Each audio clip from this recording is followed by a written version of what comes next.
हम मीनू झा उपस्थित छी एकटा गौरीक गीत लऽ कऽ। कोशिश करै छी सब गोटेके नीक लागै।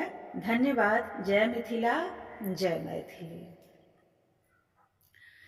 चलली सलोनी सिया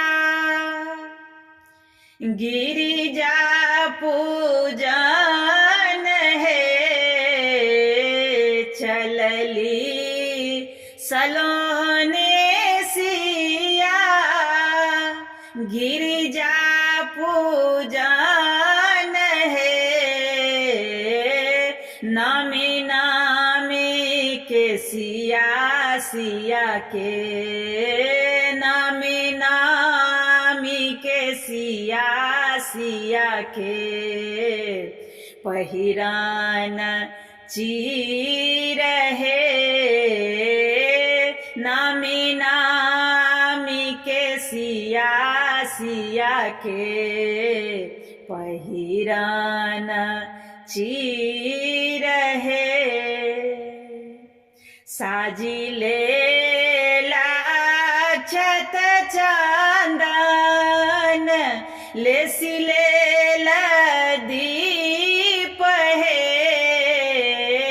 साजी लेला अक्षत चंदन, लेसी लेला दीप है, झाड़ी लेला आसन कंबल, झाड़ी लेला आसन कमल, भरी लेला नेर है, झाड़ी लेला आसन कमल, भरी लेला नेर है,